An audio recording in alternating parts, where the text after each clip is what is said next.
Très bien. Écoutez, je propose de redémarrer. Installez-vous confortablement. Bon, après avoir partagé les bonnes pratiques et avoir un retour d'expérience, on va se tourner vers le futur, le futur est d'ailleurs qui est déjà du présent pour un certain nombre de réseaux, hein, puisqu'une fois que les déploiements sont faits, lorsque la commercialisation avance, les ennuis commencent avec la vie du réseau, ou peut-être qu'ils continuent parfois avec la vie du réseau, qui est un sujet lié au réseau FTTH, mais bien sûr à tous les réseaux en fibre optique ou tous les réseaux d'une façon générale. Donc, avant de commencer cette table ronde, je voudrais remercier Gaël Séandour de la Banque des Territoires qui va nous donner le point de vue de la Banque des Territoires sur ces aspects de vie du réseau. Bon, sans plus attendre, je lui passe la parole parce que, comme d'habitude, le timing est très serré.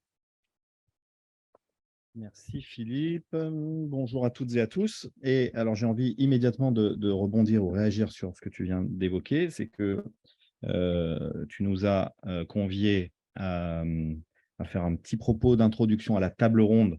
Parce qu'en effet, la table ronde sur la vie du réseau, ce sont plutôt ceux qui, tous les jours, font la vie du réseau qui seront les plus pertinents pour évoquer les enjeux.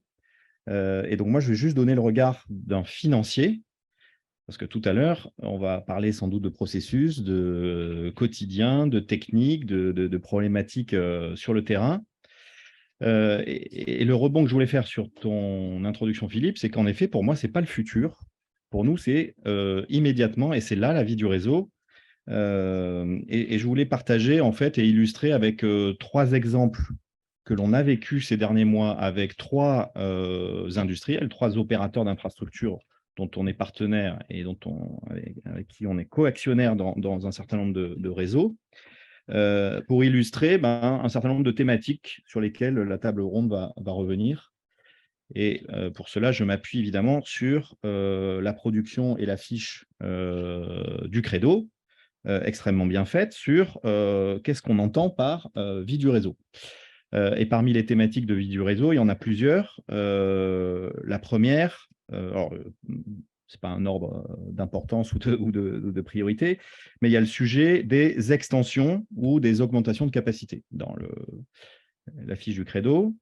Et pour vous dire qu'en effet, en tant que financier, on est déjà confronté à ce sujet des extensions, je veux partager avec vous une agglo sur laquelle donc on est avec un opérateur d'infrastructure, où on se retrouve confronté à l'impossibilité d'aller déployer et de poursuivre les déploiements, donc de faire les extensions de réseau nécessaires, parce que comme toujours, que ce soit à l'échelle d'agglomération ou d'intercommunalité, il y a l'urbanisme, il y a une densification, il y a un dynamisme en termes d'installation de population. Bon, et là, c'est assez tout bête, mais de l'autre côté d'une voie de chemin de fer, il y a un nouveau quartier entièrement réaménagé par la collectivité. Et là, impossibilité pour l'opérateur d'infrastructure de franchir. Alors, il y a un passage routier sous la voie de chemin de fer, donc c'est évidemment par là que ça va se passer. Mais pour vous dire que là, il n'y a plus de génie civil mobilisable et donc impossibilité finalement de poursuivre les déploiements. Donc, on se retrouve en effet dans la vie du réseau, confronté déjà aujourd'hui, et ce n'est pas pour dans quelques années, à ces situations-là, où on doit prendre la décision, investit-on ou pas pour créer ces infrastructures de génie civil nouvelles, pour pouvoir aller finalement raccorder et déployer un nouveau quartier. Évidemment, en tant que Banque des Territoires, nous, on est très sensibles et donc on est très gêné quand on a cette impossibilité d'aller déployer de la fibre, mais on est aussi financier et donc on doit faire cet équilibre entre si on réalise l'investissement, quand bien même c'est un bien de retour pour la collectivité, quelle rentabilité on va avoir sur ces nouveaux investissements qui n'étaient évidemment pas prévus au plan d'affaires. Donc ça, c'est un problème très concret qui est déjà présent. Autre sujet dans la vie du réseau, dans la fiche du Credo, les raccordements de nouveaux clients ou les raccordements clients. Et là, je vous partage aussi une autre problématique avec un second opérateur d'infrastructure, où là, on est plutôt sur la problématique du domaine privatif, où on se retrouve de plus en plus confronté à l'impossibilité de faire ce raccordement final, ce raccordement client terminal, parce que dans le domaine privé, inexistence ou alors cassure ou conduite bouchée. Et donc là, avec la collectivité, et c'est en ce sens que, évidemment, ce qui est intéressant, c'est que l'opérateur d'infrastructure tout seul ne peut pas tout décider et tout faire.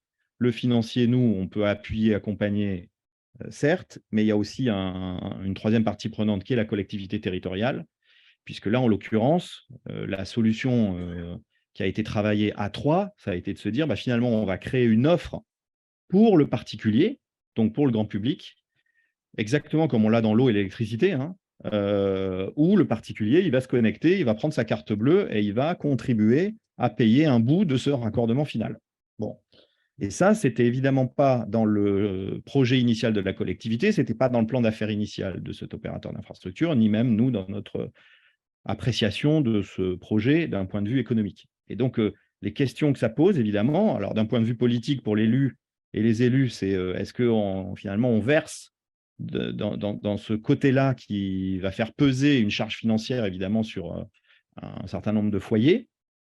Mais c'est vrai que quand on transpose à d'autres secteurs, pour avoir un raccordement un peu complexe ou long à l'eau ou l'électricité, ça c'est déjà vu. Donc, ce n'est pas non plus une aberration, même si on y est moins habitué dans notre secteur des télécoms. Voilà, et donc là, c'est encore une fois un dialogue à trois et de réaliser cette nouveauté qui est des raccordements en domaine privatif, en partie payés par l'usager final, le client final, et non pas l'opérateur commercial. Voilà, ça pose évidemment, ça questionne sur l'égalité, parce que sur la même commune, il y avait évidemment plein d'administrés qui, eux, avaient déjà été raccordés très facilement et n'avaient pas dû avoir cette contribution financière. Mais encore une fois, je veux illustrer sous l'angle économique finalement et mettre un certain nombre d'éléments du débat pour la table ronde. Et puis, troisième thématique que vous évoquez dans la fiche du Credo, c'est les dévoiements, les enfouissements. Autre grande problématique, il y en a d'autres, je préfère les citer parce qu'elles y sont à juste titre, ce sont les réparations, les évolutions techno et aussi les remplacements d'équipements. Alors ça, les remplacements d'équipements, c'est sans doute un peu plus pour le futur qu'aujourd'hui. Mais en tout cas, sur les dévoiements enfouissements, alors là, avec un troisième opérateur d'infrastructure, on a la chance d'avoir plusieurs opérateurs partenaires, donc j'ai voulu mixer les exemples. Et là, on est dans l'ouest de la France. Et là, on est plutôt dans une situation d'impasse collective, mais simplement temporaire, avec la collectivité, l'opérateur et nous. C'est un sujet vraiment de financement. On se dit, il y a trop d'endroits dans ce territoire assez rural, département assez rural, dans lequel il y a à la fois une volonté, une nécessité pour des sujets de résilience, de tempête. Je vous cite l'ouest de la France, donc voilà, on a des zones de vent assez fortes sur ce département-là. Il y aurait la volonté d'avoir un plan assez ambitieux d'enfouissement et d'effacement des aériens, mais ça pose quand même le sujet de l'économie de ces enfouissements. Bien sûr, il y a des réglementations et des cas tout à fait normés qui permettent dans la vie de tous les jours, dans la vie des réseaux, de réaliser des enfouissements. Mais dès lors qu'on veut passer dans un plan un peu massif, un peu ambitieux, la question réelle de ce financement de cet effacement et de cet enfouissement se pose.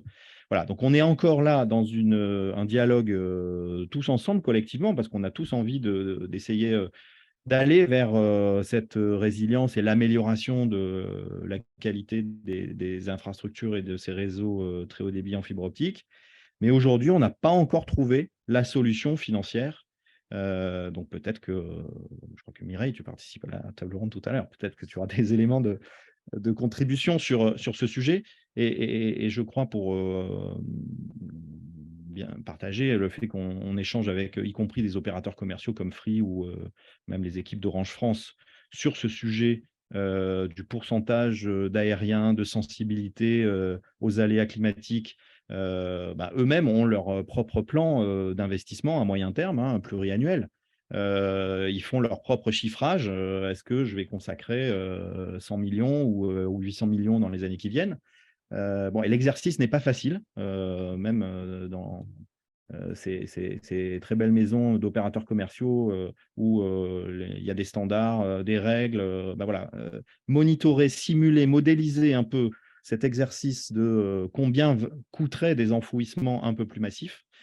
C'est sans doute un chantier, un travail qu'on pourrait d'ailleurs, début 2023, collectivement adresser, que ce soit les associations d'élus, la filière industrielle, et le Credo certainement sous certains aspects. Voilà, donc peut-être de manière très raccourcie, cher Philippe, cette évocation de 3 problématiques assez différentes, mais qui sont vraiment concrètes, immédiates, réelles, présentes pour nous. Dans ce dialogue, nous, on est financier, on est investisseur, mais évidemment, on ne peut pas amener toutes les clés pour la résolution. Il y a l'ensemble des parties prenantes et donc les collectivités qui sont concernées.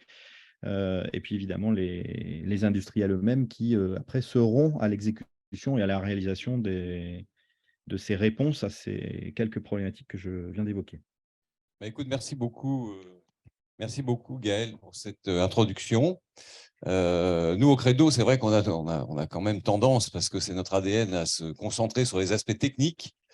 Mais c'est bien que de temps en temps, on vienne nous rappeler que derrière les aspects techniques, eh bien, il y a des aspects financiers et que dans les solutions qu'on peut être amené à préconiser, il faut les prendre en compte. En tout cas, merci beaucoup pour cette introduction.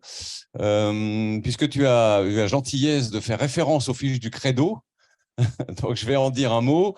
Alors, ça sera très, très rapide, hein, parce que le Credo, depuis maintenant plusieurs mois, a commencé à publier des fiches sur la pérennité des réseaux. Donc, il y en a une notamment sur la vie du réseau.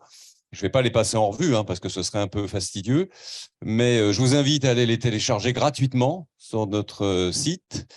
Et ce que je peux vous dire, c'est qu'en 2023, nous allons regrouper toutes ces fiches dans un guide qui est un petit peu l'emblème là aussi du Cercle Credo, hein, puisqu'on est assez connu pour les publications qui ont pu être faites, notamment sur le déploiement en zone moins dense. Donc là, l'idée, ça va être de renouer avec cette tradition de publier, de diffuser un guide qui reprendra l'ensemble de ces fiches. Voilà. Sans plus attendre, je vais peut-être passer à un nouveau sondage. On en parlait au moment de la pause café, mais finalement, qu'est-ce que c'est que la vie du réseau? Donc, voilà, on voudrait avoir votre avis là-dessus.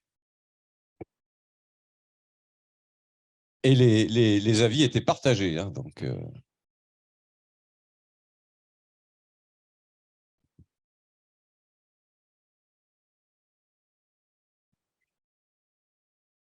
Voilà, donc l'avis du réseau. Alors, c'est aussi en même temps un test pour la vue, hein, donc, parce qu'on s'intéresse non seulement à la technique et à la finance, mais aussi à la santé de nos membres.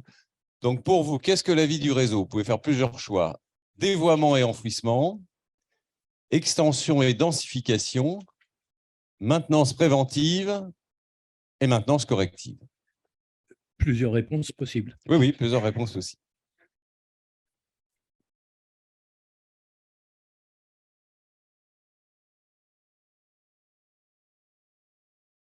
Alors, je ne sais pas combien on a de réponses déjà, Laure. Ça, c'est sur Zoom. On en a 36 sur Zoom et 25 dans la salle. Bon. Ouais, bah, voilà. Non, mais il me semblait bien que vous étiez plus que 25. Donc, sauf si vous avez eu la flemme de charger l'outil qui permet de faire les sondages.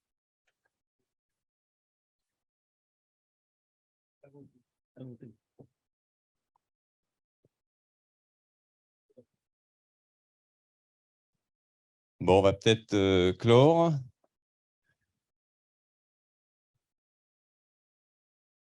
Alors, je me rapproche moi aussi. Hein, voilà. 70% de dévoiement enfouissement, 79% d'extension densification, 65% de maintenance préventive et 70% de maintenance corrective. Bon, je peux déjà vous dire que je ne suis pas d'accord avec vous. Mais justement, l'idée de cette table ronde, c'est d'éclairer tout ça, d'éclaircir tout ça. Et puis, bien sûr, on pourra en discuter ensuite. Et dans la salle, 75% de dévoiement et enfouissement, 91% d'extension et densification, 91% de maintenance préventive et 78% de maintenance corrective. Alors, je ne suis vraiment pas fier de vous pour ce qui est de la salle, en tout cas par rapport à ce que moi j'en pense, ce qui n'a pas beaucoup d'importance. Voilà, je passe la parole à Jacques. Bonjour à tous. Philippe, pour faire un débat, il faut des contradictions. Donc, je pense qu'on y est. Donc, même au sein du credo, donc, on partage pas forcément toujours tous les mêmes points. Donc, j'ai l'honneur d'animer cette deuxième table ronde sur la vie du réseau. Mais en fait, à la vue de la première table ronde, je me dis on aurait peut-être dû en faire qu'une avec tous les intervenants, parce que je crois que les intervenants de la première table ronde auront sûrement des réponses à apporter par rapport aux questions qu'on va aborder lors de cette deuxième table ronde. Alors, moi, j'ai envie, j'avais préparé un petit texte, mais je crois que je vais l'oublier, parce que la première table ronde a été très riche d'enseignements, et je voudrais juste rebondir sur un petit peu l'image sportive qu'a pris Pierre Gabriel sur le match. On n'en est qu'à la mi-temps. Alors moi, sur la vie du réseau, je ne compare pas ça à un match. Moi, je compare ça plutôt à un ultra-trail. C'est ma passion. Un ultra-trail, ça dure très longtemps. La vie du réseau, ça va durer très longtemps. Et puis, quand on fait d'ultra-trail, on monte, on descend, on monte, on descend. Donc, la vie du réseau, ça va être pareil. Donc, je vais démarrer un petit peu là-dessus. Alors, l'achèvement, on en est à 80%. C'est loin d'être terminé, mais on commence déjà à parler d'évolution, d'extension, dévoiement. Et moi, je suis surpris, dans tous les discours qu'on entend, on ne parle pas d'évolution technologique. Donc, ça, c'est juste pour rebondir sur la dernière fiche qui va venir enrichir le guide du credo sur les nouvelles générations de PON, parce que donc on va avoir la fin du cuivre, on va avoir la fin de la DSL, et il va y avoir un pic d'abonnés qui vont arriver. Donc aujourd'hui, on en est à 15-16 millions, et on va facilement doubler dans les 3-4 ans à venir. Et là, il va falloir gérer ça au niveau de la vie du réseau. Cette augmentation de débit, elle sera indispensable, et il va y avoir de nouveaux usages. On est uniquement la télévision, on parle de 4K, 8K. Vous regardez la bande passante qui a besoin pour passer du 8K, 35 mégas. Donc, vous voyez tout de suite que sur un abonnement à 1 giga, quand vous avez 30, alors pas 30 abonnés, parce que on va dire 15 abonnés, la bande passante va être très réduite. Donc, ces préoccupations déjà d'anticiper dans la vie du réseau, ces évolutions technologiques. Et on a parlé en introduction ce matin, table ronde, les problématiques de qualité, les problématiques de recettes. Et ça sera encore plus vrai, je dirais, lorsqu'on va monter en débit. Donc, la vie du réseau, elle commence aujourd'hui, ça on l'a dit, les phases d'exploitation. Et qui dit vie du réseau dit nouveau challenge. C'était un petit peu le titre de notre table ronde. Alors, les intervenants, donc, nous allons avoir, vont partager un petit peu leur point de vue sur ces différentes questions que nous avons préparées. Mais avant de rentrer, de les faire venir sur le podium, je vais laisser la parole à Aymeric, parce qu'on a eu une question en fin de table ronde numéro 1 qui va bien introduire le débat de la table ronde numéro 2. Oui, merci. C'est une question, c'est pas un focus technique, mais ça va permettre justement de nourrir la réflexion autour de, enfin je vais proposer aux panélistes d'intervenir en ayant en fait cet élément en tête. Pour résumer, la question est plus longue que ça, mais avant on avait Orange, un seul intervenant, un seul réseau. Et donc la question c'est quels sont les avantages et inconvénients d'être passé à un modèle segmenté, alors à la fois au niveau du réseau en lui-même, mais aussi des intervenants, du type d'intervention, etc., y compris la répartition entre les ZTD, les ONMI, les RIP, etc. En fait, avantage inconvénient d'avoir pensé ce nouveau modèle sur la fibre. Bonne chance. Voilà, merci Aymeric. Alors, pour participer à cette table ronde, donc Laure, j'espère que nos intervenants à distance sont connectés, puisque je vais commencer par eux. Donc, on accueille Elisabeth Alex, qui est directrice d'exploitation Sotranasa, qui est à Perpignan. Donc, j'espère que Elisabeth nous entend bien. Bonjour, j'espère que Bonjour. vous m'entendez. Je vous entends parfaitement. Vous Chloé m'entendez? Dumontet, qui est adjointe au responsable du service numérique du Ciel THD 42, donc qui elle est du côté de Saint-Étienne. Bonjour Chloé. Bonjour à toutes et tous. Merci. Et enfin, donc, un troisième intervenant, un grand sportif, hein, Emmanuel Laderrière, donc, qui est pilote national THD Enedis, qui lui est à Besançon. Il aurait dû être là, mais il est blessé. Donc, bonjour Emmanuel. Bonjour à tous, je vous entends parfaitement bien. OK. Et en présentiel, donc, j'invite maintenant donc, Mireille à venir sur le podium, conseillère technique à la FNCCR. Gauthier Nanou, directeur de l'exploitation de Axione. Alors après, j'ai un gros challenge parce que le nom est très compliqué. Alors, on m'a dit en interne que Philippe, on vous appelait PRZ. C'est ça. Donc, il y a le directeur des opérations de XPFIB. Donc, le nom, enfin, vous le voyez à l'écran. Hein, donc, vous pourrez peut-être mieux le lire que moi. Et enfin, Thierry Roy, donc directeur des réseaux et SI d'Orange Concession. Voilà. Donc, ceci étant, donc, on va démarrer. Donc, on a posé la question à la salle tout à l'heure, donc dans le petit sondage. Je vais vous reposer la question. Pouvez-vous définir ce que l'on entend par vie du réseau? Donc là, je vais donner la parole à Chloé. Donc, on va essayer de faire une interaction distance et présentielle. Donc, Chloé, est-ce que vous pouvez nous donner votre définition de la vie du réseau au Ciel 42? Oui, eh ben, la vie du réseau, ça rejoint plutôt pour le Ciel, en tout cas, ce qui a été évoqué dans le sondage. La vie du réseau, pour nous, ça va concerner tout ce qui est les extensions, les densifications. C'est notamment, donc, un petit rappel peut-être juste sur le projet THD du Ciel. On est sur un projet qui a démarré en 2015. Notre réseau a été complètement déployé en 2020. Donc, finalement, on est déjà dans ces sujets de vie du réseau depuis 2 ans. Donc, voilà, des sujets d'extension de renforcement. Hein. On avait un projet à la base à 172 000 prises. Aujourd'hui, on en a fait 190 000 éligibles. Donc, voilà, on traite au quotidien ces sujets d'extension, surtout qu'on a un territoire… Et vous avez fêté le 100 millième abonné il n'y a pas très longtemps. On a fêté tout à fait le 100 millième abonné, donc une très bonne réussite commerciale, hein, 52% de taux de pénétration aujourd'hui. Donc, on est très fiers de voir le succès qu'a ce réseau sur le département de la Loire.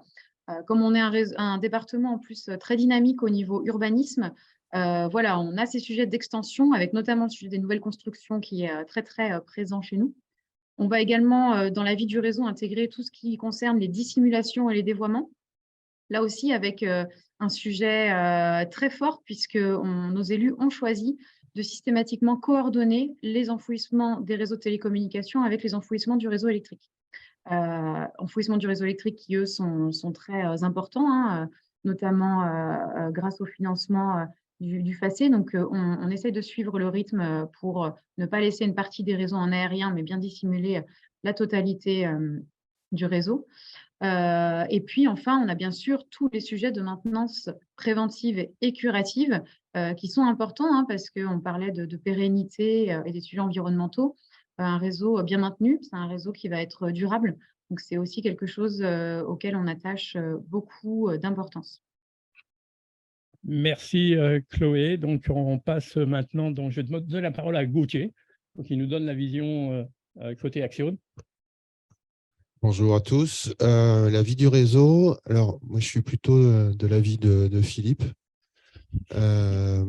J'exclus complètement en fait la maintenance, donc c'est deux activités différentes pour nous. Certes, c'est l'exploitation, hein, mais c'est bien différent parce que c'est sur des temps différents et des processus différents. Et dans la vie du réseau, moi j'ai 3 catégories. J'ai l'infrastructure, j'ai les sites techniques et j'ai les équipements actifs. Et dans l'infrastructure, c'est là où on retrouve justement les infrastructures, on va dire, la vie du réseau légère, on va dire, les densifications, les mises à jour d'adresses et les extensions sur un réseau déjà existant. Et puis, la vie du réseau lourd, plutôt enfouissement, dévoiement. Et puis après, la troisième, tout ce qui est nouvelle construction avec les offres qu'on a mis en place sur certaines de nos délégations de services publics, et puis les complétudes de plaques, puisqu'en fait, en fin de déploiement, il y a bien sûr toutes les équipes de déploiement qui partent, et il y a toujours un petit peu de reliquat, et ça, on redonne ça en fait à l'exploitation pour terminer et pour bien réceptionner en fait le réseau. Voilà. Donc, c'est la vision, en tout cas, c'est ma vision, c'est la vision d'Axio. Alors, je vais dire que je la partage quand on parle de maintenance en général, mais quand on regarde la maintenance, donc ça fait l'occasion d'une nouvelle fiche qui va arriver au Credo là-dessus. On la décompose en 3 types de maintenance. Vous avez la maintenance préventive, la maintenance corrective et la maintenance tout court, donc les réparations et tout ça. La maintenance préventive, c'est pendant l'exploitation. Donc, c'est là où c'est important, c'est de pouvoir être prévenu avant qu'il y ait un incident qui se produise. Alors, ça peut être, je dirais, imputé donc, à un département, à un prestataire qui s'occupe que de la maintenance, à condition qu'il ait mis en place des solutions pour avoir ces informations. Or, aujourd'hui, à ma connaissance, sur tous les réseaux déployés, on n'a aucun système de supervision. Je ne parle pas, alors après la maintenance préventive, c'est aussi le contrôle des installations. Donc, dans la fiche vie du réseau qu'évoquait Gaël tout à l'heure et que reprenait Philippe derrière, donc il y a le contrôle des installations qu'il faut faire régulièrement. Alors, on a défini des timings, hein, tous les ans, tous les 2 ans, tous les 5 ans. Donc, voilà, donc c'est un petit peu cette précision que je voulais apporter sur la vie du réseau. Donc, je partage la maintenance, c'est un métier à part. Mais pendant la phase d'exploitation, on a aussi de la maintenance. Alors, pour ça, je vais poser la question à Emmanuel, donc s'il nous entend bien. À Enedis, vous partagez vos installations électriques pour déployer de la fibre optique pour les collectivités. Pour vous, la vie du réseau, est-ce que vous intégrez la maintenance ou est-ce que c'est tout ce qu'on a dit jusqu'à présent ? On intègre non seulement la maintenance, mais bien d'autres choses. En fait, je vais me permettre de rappeler qui est Enedis, quelles sont nos missions et ce qu'est notre réseau, parce qu'en fait, ça va répondre à la question à proprement parler de qu'est-ce que la vie du réseau vu d'Enedis. Bon, la particularité d'Enedis, vous le savez, c'est qu'on est gestionnaire d'un réseau de distribution d'électricité qui a plus de 100 ans d'âge, hein, puisqu'il a été construit fin 19e, début 20e, et il continue d'être reconstruit aujourd'hui, puisqu'on le verra dans quelques instants. En fait, un réseau, c'est quelque chose de très vivant et sur lequel il est nécessaire d'investir en permanence. Alors, en ce qui concerne Enedis, quelques chiffres pour bien comprendre ce qu'est le réseau d'infrastructures que nous gérons. C'est 1,4 million de kilomètres de réseau, c'est 35 fois le tour de la Terre, donc c'est quand même une grosse infrastructure. Près de 50% de ce réseau est en technique souterraine, ce qui veut dire qu'il y en a 50% qui potentiellement sont exposés aux aléas climatiques. On reparlera de résilience tout à l'heure. On a 37 millions de clients qui sont raccordés à ce réseau d'infrastructures. On investit peu ou prou ces dernières années entre 4 et 5 milliards d'euros sur le réseau, donc plus d'1,5 milliard d'euros qui sont consacrés exclusivement à la résilience et à la modernisation du dit réseau. Et puis, quand on parle de la vie du réseau, on doit aussi parler de sa performance, hein, et en particulier, le réseau de distribution, il est disponible, c'est-à-dire qu'il délivre une continuité d'alimentation 99,99% du temps. Ce qui représenterait, si j'avais à le définir en termes de temps de coupure par habitant et par an, 56 minutes environ de temps de coupure moyen par habitant par an chaque année. Alors, nos missions principales, et c'est là qu'on rentre dans la vie du réseau, c'est d'abord de raccorder les nouveaux clients. Et vous le savez, Enedis, c'est une obligation de desserte. Donc, on ne peut pas se décharger de cette mission première, qui est de s'assurer que toute personne qui souhaite se raccorder au réseau de distribution d'électricité puisse le faire. On a une deuxième mission qui est de moderniser et d'exploiter le réseau électrique. Une troisième mission qui serait d'accompagner les collectivités locales et tous les investisseurs qu'il pourrait y avoir sur ce réseau, puisque nous ne sommes pas les seuls investisseurs sur le réseau de distribution. Je pense que Mireille Bonin, qui représente FNCCR, reviendra sur ce sujet-là dans quelques instants. Vous évoquiez à juste titre, il y a quelques instants, la conduite du réseau et le pilotage des infrastructures qui se fait pour une grande partie sur le réseau de distribution à distance, ce qui nécessite des moyens techniques, des moyens informatiques, la gestion de la cybersécurité, enfin tout un tas d'éléments qu'il faut prendre en compte et qui sont nécessaires à ce que la vie du réseau puisse se dérouler de la meilleure façon qui soit, au regard des deux missions, encore une fois, que je rappelle, qui sont la continuité d'alimentation et la qualité de la fourniture.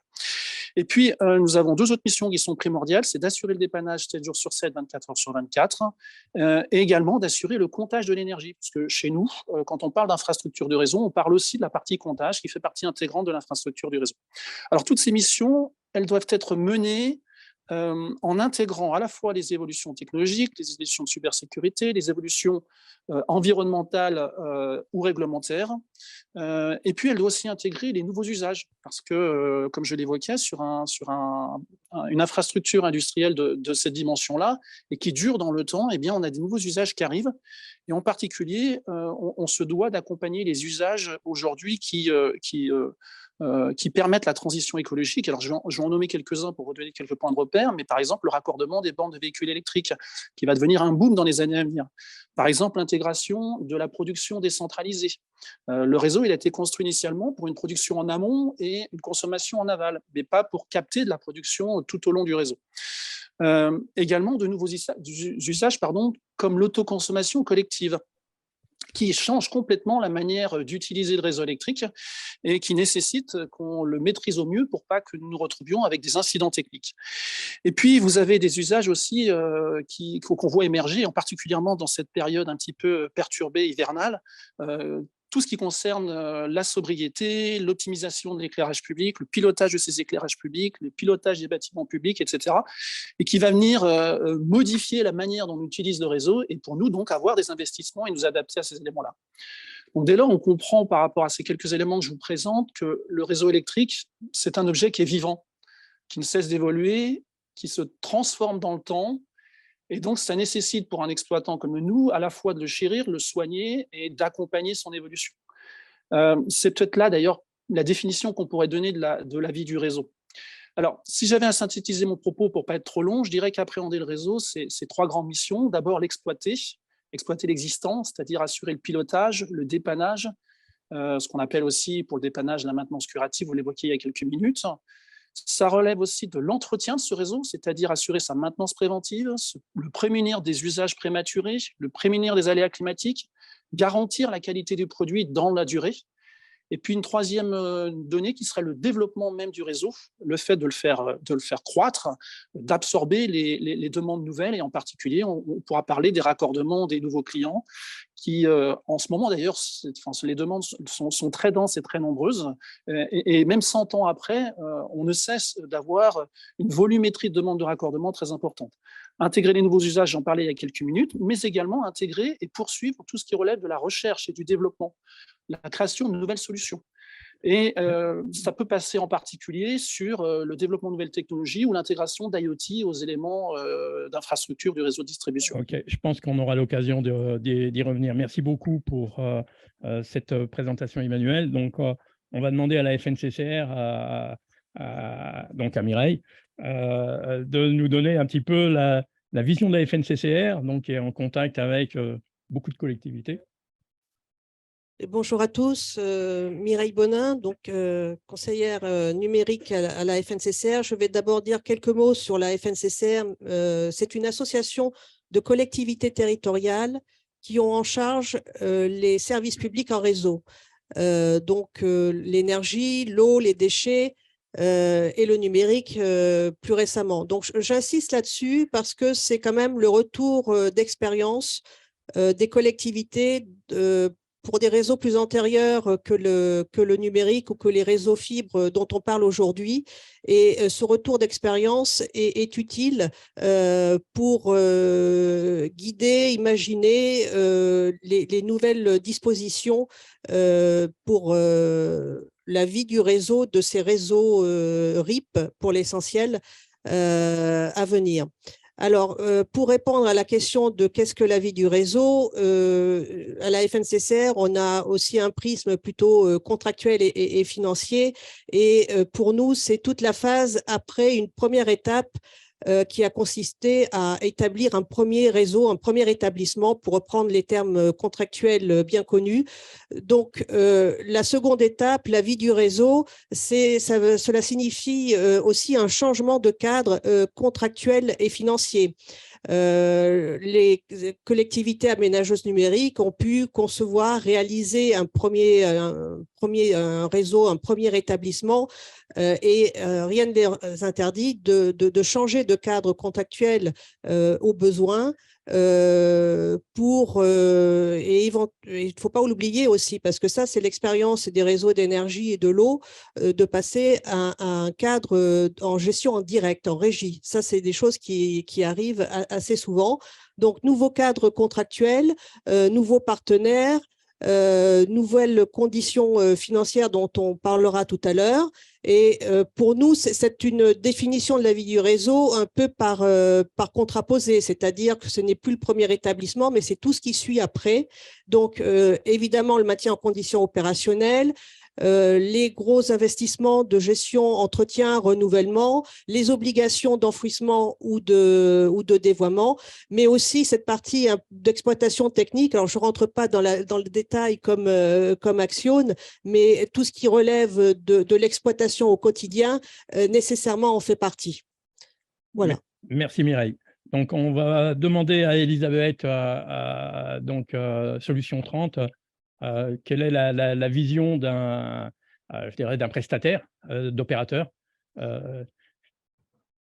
Alors, pour ma part, la vie du réseau, c'est l'adaptation du réseau aux besoins urbanistiques et économiques de la société. On y participe notamment pour tout ce qui a été évoqué par mes collègues panélistes, notamment les extensions et les augmentations des capacitaires de ce réseau-là.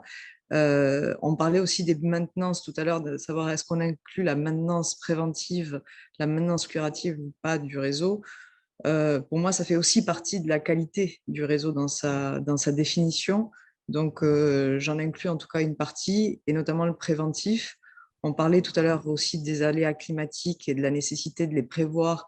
Est-ce qu'on enfouit une part du réseau? Comment justement on finance cet investissement pour nous aussi qui intervenons après dans ces opérations-là? Je pense que c'est nécessaire aujourd'hui effectivement de provisionner ces investissements-là, parce que le jour où ça arrivera, la vie du réseau, il faudra bien faire, si on a demain une tempête, il faudra bien faire ces travaux d'enfouissement et on sera bien obligé. Donc si on prévoit et on fait une sorte de campagne préventive qui est coordonnée, on pourra justement être plus efficace aussi dans la qualité et de la vie du réseau. Donc voilà un petit peu, parce qu'il y a beaucoup de choses qui ont été dites, des choses que je partage par mes collègues panélistes, donc je veux pas refaire, mais un petit peu en résumé aujourd'hui, donc une nécessité effectivement d'anticiper les besoins à venir. Ok, merci. Donc, c'est une question où on avait prévu d'aller très vite, mais je m'aperçois qu'elle est très riche de réponses, donc je ne vous interromps pas. Mais donc, on a encore d'autres questions derrière. Donc, maintenant, on va demander à Thierry, à Orange Concession, comment il voit la vie du réseau. Alors, ça a été dit tout à l'heure, hein, il y a bien deux familles, en tout cas d'opérations réseau, entre densification, enfouissement, coordination d'un côté, extension, et de l'autre côté, ce qui est supervision, maintenance curative, préventive. Et tu l'as sûrement un peu évoqué en disant maintenance tout court, mais la maintenance prédictive, on en parle de plus en plus, mais en tout cas, c'est des choses qu'il faudra qu'on se penche dessus. C'est le fait de dire, à un moment donné, on va essayer de détecter à travers de points noirs le fait d'intervenir avant la panne. Pour nous, en tout cas, les deux familles ne sont pas cloisonnées, ne sont pas étanches.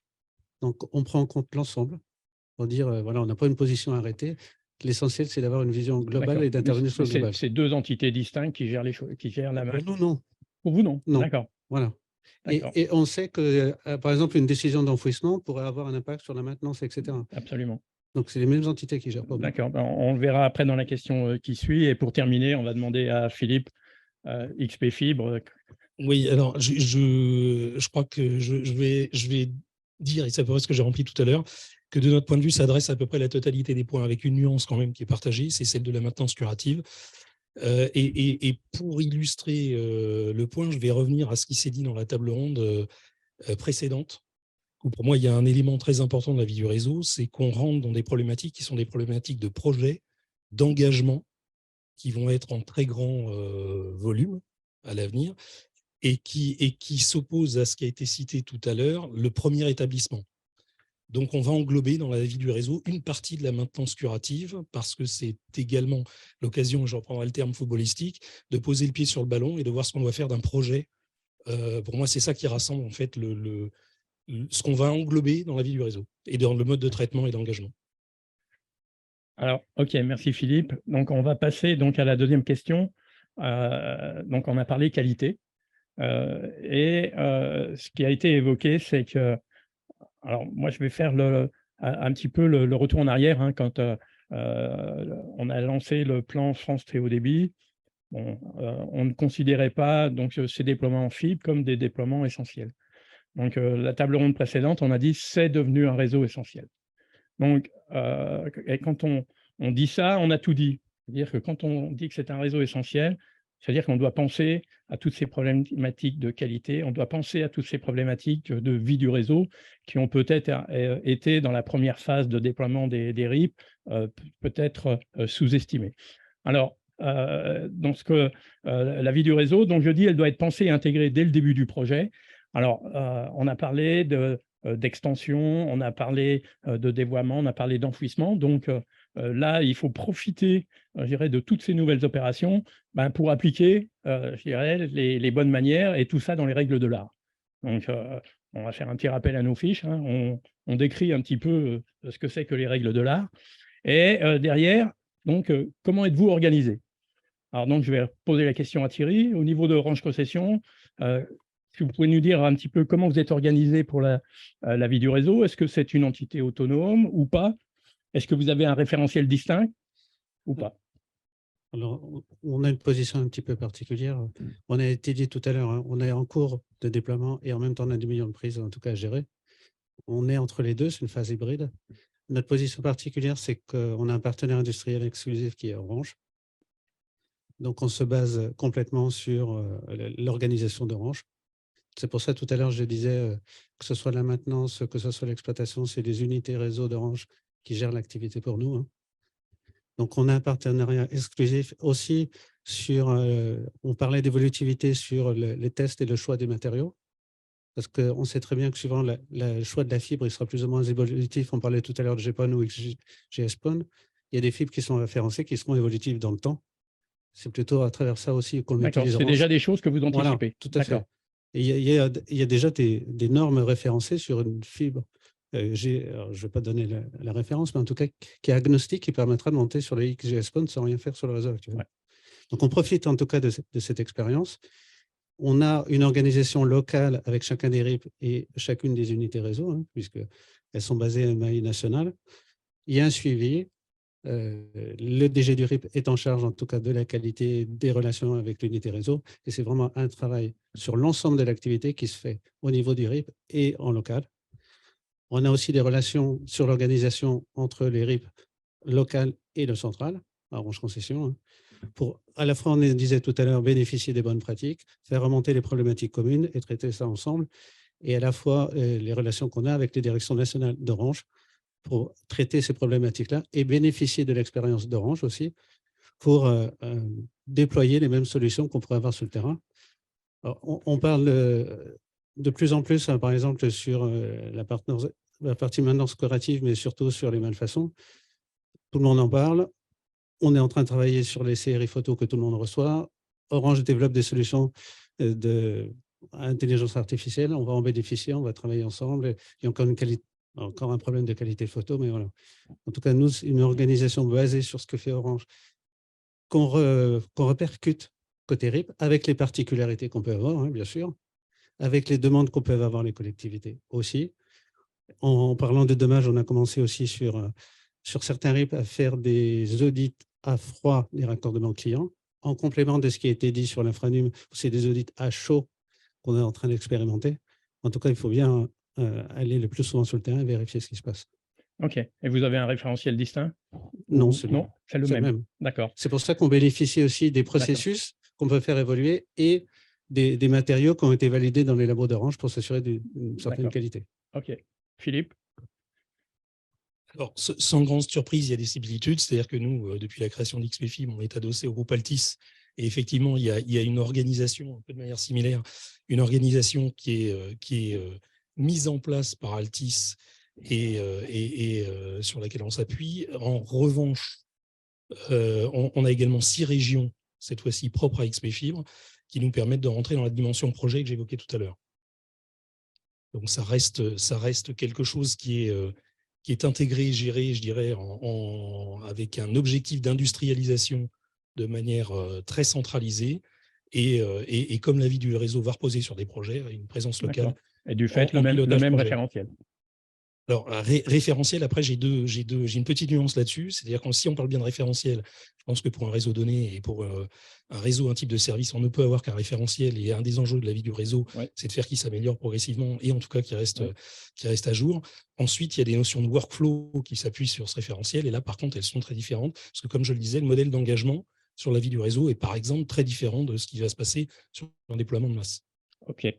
Emmanuel, est-ce que vous avez quelque chose à rajouter par rapport à votre première intervention et de ce qui s'est dit? Non, pas de choses particulières. Je crois que les éléments qui ont été partagés ici montrent quand même qu'il y a une approche assez différenciée de la vie du réseau. Et pour nous, ce qu'on pourrait évoquer, c'est que désormais, on n'a pas simplement une seule infrastructure qui repose sur les appuis du réseau de distribution, mais plusieurs infrastructures, ce qui veut dire aussi plusieurs responsabilités différentes à intégrer, y compris dans la manière dont on exploite les ouvrages du réseau de distribution d'électricité. Voilà, sans être plus long. OK. Alors, je vais me tourner maintenant vers Chloé et lui demander comment sont répartis au niveau du ciel les différents pilotages opérationnels, post-déploiement, alors raccordement versus maintenance versus vie du réseau. Je crois que quand on avait échangé en préparation, vous aviez des choses intéressantes à faire partager. Alors, le ciel gère aujourd'hui son réseau d'initiative publique, le réseau THD 42, via un contrat d'affermage avec un délégataire qui est le groupe Action, donc THD 42 Exploitation. Et ce système d'affermage, finalement, qui a prévalu lors de la conception du réseau et de la construction du réseau, donc le ciel a construit en maîtrise d'ouvrage direct l'ensemble de son réseau, finalement, c'est ce qui a perduré en phase de vie du réseau. C'est-à-dire que le ciel a conservé la maîtrise d'ouvrage pour l'ensemble des travaux de vie du réseau.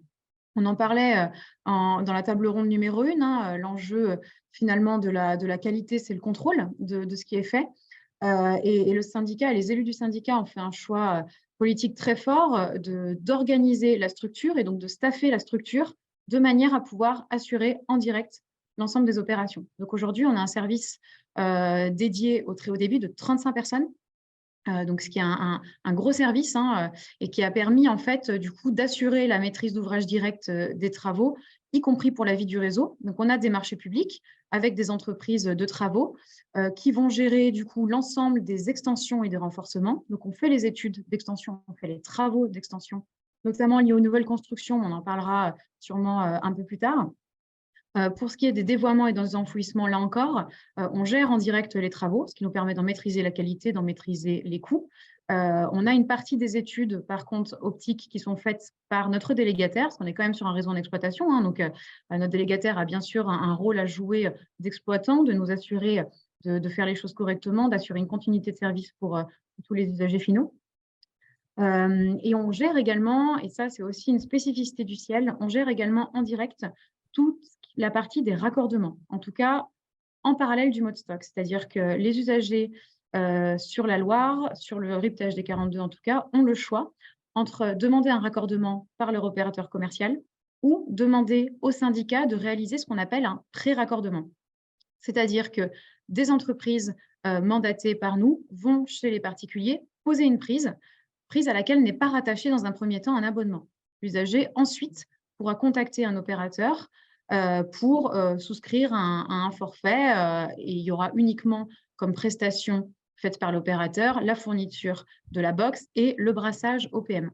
Mais on permet en fait aux usagers de s'adresser directement à nous pour la pose de la PTO, ce qui nous permet là encore d'assurer la qualité finalement de ce qui est fait. Et on va même encore plus loin, c'est qu'on gère tous les échecs de raccordement, les échecs stock liés à une problématique qui est sur le domaine public, une absence de génie civil, une problématique de génie civil. Dans ces cas-là, c'est le syndicat qui résout la problématique et qui finalise le raccordement. Donc voilà, on a fait ce choix vraiment ambitieux de gérer en direct quasiment l'ensemble au final des travaux, Notre délégataire a en charge, lui, bien sûr, la maintenance curative et préventive qu'on suit de très près. Il nous appuie sur des études lors des phases d'analyse optique pour s'assurer voilà, notamment que notre référentiel est à jour, hein, parce que là aussi, on maîtrise directement notre système d'information géographique. Donc, on le suit de près, on en contrôle la qualité. Et donc, on s'assure avec notre délégataire que le terrain soit bien reflété au réel dans notre système d'information géographique. Ça aussi, c'est un aspect essentiel de la maîtrise des réseaux aujourd'hui. C'est ce qui nous permet finalement d'assurer une qualité importante de réseau sur tous les aspects de résilience et de pérennité également. Voilà, on a une politique très volontariste de dissimulation. Hein, c'est des budgets qui sont assez importants chez nous, de dissimuler les réseaux pour assurer leur sécurisation. On est également allé plus loin en mettant en place un schéma directeur de sécurisation de notre collecte. Là encore, pour boucler finalement nos NRO, notamment tout ce qui concerne les cœurs de réseau, et donc assurer un maximum de qualité de service pour les usagers finaux, et qu'en cas de coupure, au niveau du réseau de collecte, ça peut avoir un impact qui est très volumineux, donc d'assurer finalement une solution bis pour que le temps que les travaux se fassent, on limite le temps de coupure.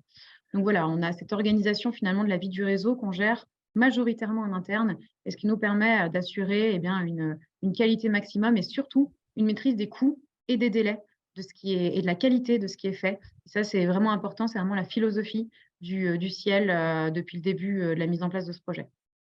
Ok, merci beaucoup Chloé pour ce retour d'expérience qui vient s'ajouter au retour d'expérience de la première table ronde, qui reste des bonnes pratiques.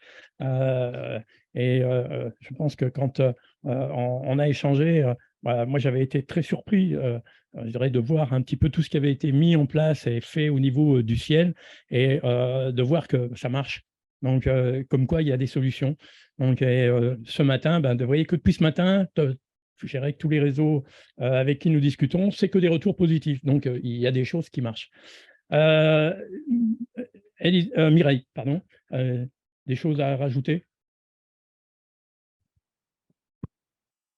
Non, pas spécialement, mais voilà, la FNCCR se félicite que son adhérent Ciel 42 continue dans cette logique de qualité auquel les collectivités aménageuses numériques, et elles sont nombreuses, sont très attachées.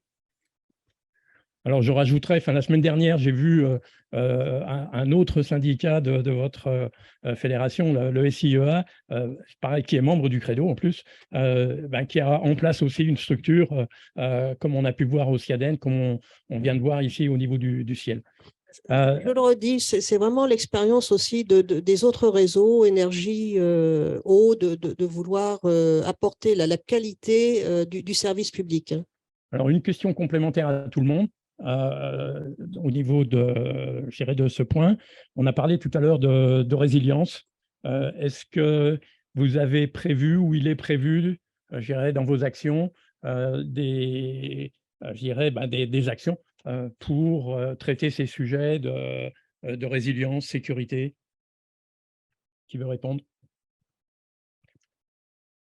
Chez Axione, en fait, on en parle depuis un certain temps, et pour faire la transition, justement, le ciel nous a beaucoup challengé il y a déjà 3 ans pour mettre en place ce qu'on appelle un PCA, un plan de continuité d'activité, qui vit, qui a été mis en place, parce qu'un PCA, ça vit en fonction de ce qu'on voit et des aléas qu'on voit, parce qu'on ne peut pas tout prédire.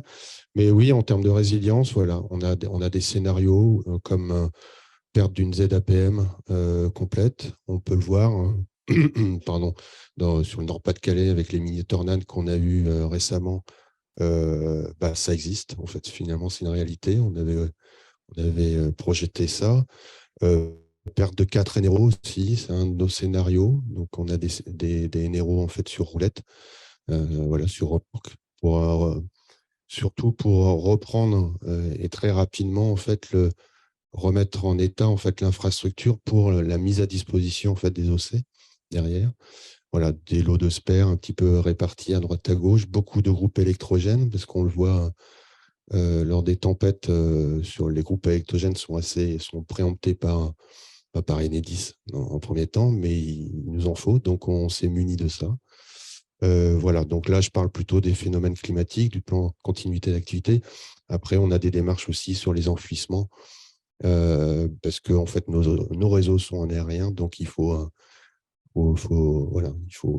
avoir toutes ces démarches. Et je pense qu'il y a d'autres démarches qu'on fait, mais je laisse la parole aussi à mes collègues. Oui, pour reprendre justement ce qui vient d'être dit, il y a effectivement un certain nombre de points liés à la continuité d'activité qui peuvent être sur le préventif. Là, effectivement, j'adhère forcément à ce qui a été dit là.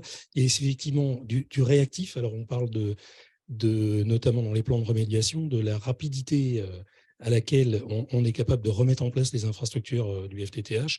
Et malheureusement, c'est un point que je n'ai pas cité tout à l'heure dans la partie de la maintenance curative, mais malheureusement, aujourd'hui, on y conduit par le volume de sinistres qui croît, en tout cas, sur les réseaux dont on a la charge. D'accord. Thierry, non? On a la même vision. On n'est pas aussi avancé qu'Axon sur les NRO, mais autrement, on a la même vision. Alors, on parlait d'enfouissement. Tout à l'heure, c'est parlé aussi au niveau des financements. Et il faut trouver aussi le juste milieu entre j'enfouis ou j'enfouis pas, parce qu'on sait que les coûts d'intervention en souterrain sont aussi compliqués. Donc, voilà, c'est un des sujets importants aussi sur l'enfouissement. Ouais. Alors, je vais poser la question à Emmanuel, Enedis. Ils ont une grande partie de leur infrastructure en aérien. Donc, on a évoqué les problèmes intempéries, incendies et autres. Donc, comment vous voyez et traitez ces aspects résilience? Oui, alors on va définir la résilience en 4 grandes catégories. Il y a une première catégorie qui est le remplacement. Très rapidement, parce qu'on a encore d'autres questions. Oui, je vais faire vite, mais qui est le remplacement de technologies obsolètes ou vieillissantes. Je prends un exemple. Par exemple, on a des câbles imprimés papier souterrain. Alors, on n'est pas dans l'aérien, mais voilà, on est sur une technologie qui vieillit et qui, à un moment donné, subit une volumétrie de panne plus importante, donc il faut qu'on les remplace. On fait de la rénovation programmée d'ouvrages aussi, ce qui nous permet d'anticiper les phénomènes d'usage.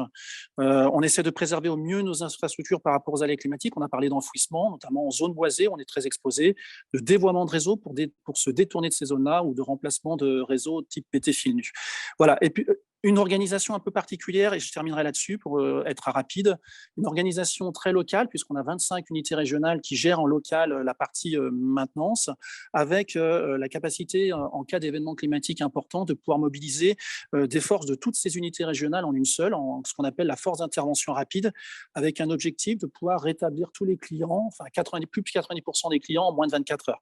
Donc ça nécessite une organisation, des moyens techniques, la capacité à mobiliser du matériel, de pouvoir l'acheminer sur les zones de réparation à mener. Et tout ça est fait en un temps record, puisqu'on peut mobiliser l'ensemble des 25 DR sur un territoire donné en moins de 24 heures.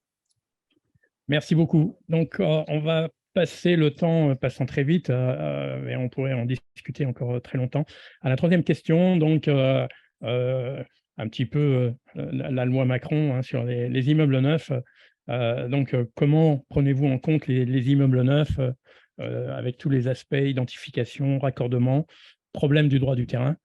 Alors là, on va démarrer par Elisabeth, puisqu'on ne l'a pas interrogée tout à l'heure. Donc, vous, en tant que vous êtes au milieu, donc vous avez vos donneurs d'ordre et puis il y a le client final. Comment ça se passe? Justement, on a un bureau d'études en général qui mène toutes ces actions-là en amont, avec des actions à la fois terrain, de reconnaissance terrain, et des actions de base cadastrale, de recoupement d'informations, pour justement pouvoir être le plus efficace pour nos clients. Et ensuite, effectivement, quand on a besoin d'aide, on se retourne aussi vers nos clients, parce que parfois on se retrouve dans des situations qui sont un peu complexes, avec des problèmes d'identification de rues carrément qui ne sont pas encore nommées, etc., et qui peuvent être un frein justement à l'avancée de nos études. Ok, donc je vais poser la question à Chloé. Donc, en préparation, elle m'a dit que le Ciel avait des solutions innovantes sur les immeubles neufs. Donc, si vous pouvez nous les faire partager. Oui, tout à fait. Alors, on a une chance au Ciel, c'est qu'on a 2 casquettes. On a la casquette AODE, donc Autorité organisatrice de la distribution d'électricité, et la casquette OI-FTTH. Et en fait, c'est grâce à ça qu'on a mis en place un process de gestion. En tant qu'AODE, on est destinataire en fait de la part des services instructeurs de toutes les autorisations d'urbanisme. qu'on analyse les besoins en extension du réseau électrique. Et donc, on se saisit de cette occasion pour faire en même temps une analyse des besoins en extension du réseau fibre optique. Donc, ça nous permet finalement d'être informés des projets du territoire en amont et donc de pouvoir anticiper sur les nouvelles constructions. Par contre, il y a tout le sujet, en effet, de la prise en charge financière de ces extensions. Et c'est vrai que c'est quelque chose d'important parce qu'on a eu des financements publics pour le premier établissement du réseau, mais quid aujourd'hui de ces extensions? Comment on trouve un équilibre financier? Au Ciel, on a mis en place dès 2019 un système mixte. Tous les frais d'extension du réseau, en tout cas la partie génie civil, sont mis en compte. On met une contribution en place pour les collectivités. Donc, les collectivités qui délivrent des autorisations d'urbanisme participent aux travaux de génie civil qui seraient éventuellement nécessaires aux extensions du réseau. Et on a également mis en place une participation financière auprès du pétitionnaire de l'autorisation d'urbanisme, donc le particulier.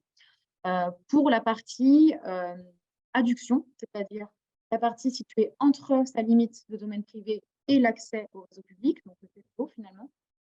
Cette partie-là, comme il s'agit de travaux sur le domaine public, l'objectif c'était que ce soit pris en charge par le syndicat, donc là encore qu'on maîtrise la qualité de ce qui est fait.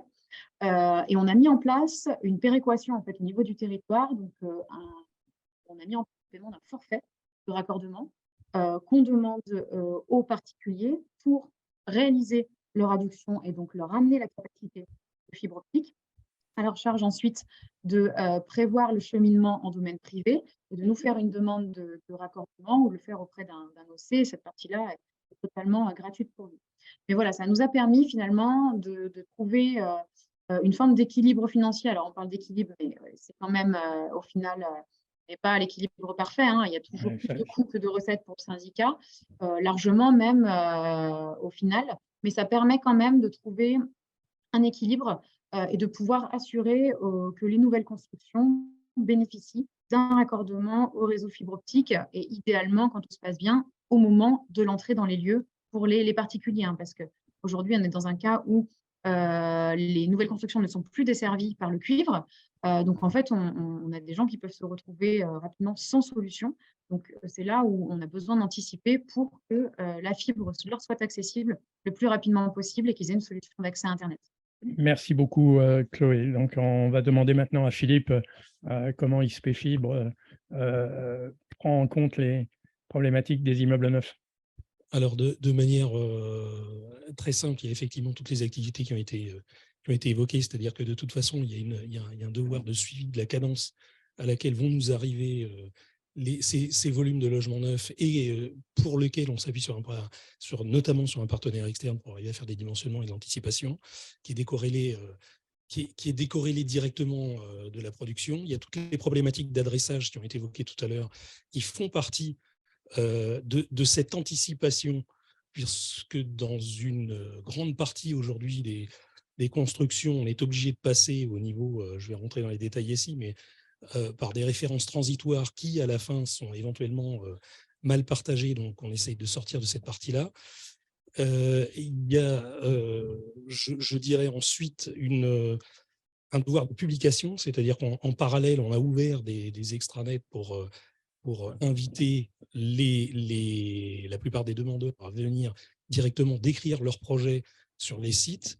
Et on doit, parce qu'on n'a pas forcément, et ça a été évoqué également il y a quelques minutes, on doit renforcer une communication parce qu'on n'est pas systématiquement consulté en amont, et c'est peut-être un manque de visibilité, mais sur les projets, donc éventuellement en difficulté pour faire de la mutualisation sur ces points-là. D'accord. OK, très bien. Je vais demander maintenant à Gauthier le droit du terrain. Alors, vaste sujet. Alors, peut-être avant, oui, moi, je vais rebondir et peut-être répondre à la question de la première d'Émeric. En fait, les citoyens, ils ne comprennent rien entre ZTD, AM2I, RIP, DSP, OI, OC. Et donc, qui dit citoyen qui ne comprend rien, il ne sait pas ce qu'il doit faire quand il a une nouvelle maison. Et donc, tout l'enjeu, c'est que, en tout cas pour nous, OI, on doit se faire connaître. si on ne se fait pas connaître, ça veut dire que la nouvelle construction n'arrive pas, on ne l'anticipe pas et on le subit en fait dans nos processus. Donc ça, c'est le premier enjeu. Et là, on a besoin en fait justement des collectivités locales, du pouvoir public, et tout dépend en fait dans quel système on est, en concessif, en affermage. Vous avez bien vu sur le ciel, c'est différent parce qu'ils ont cette possibilité d'anticiper, je dirais, ou de se faire connaître.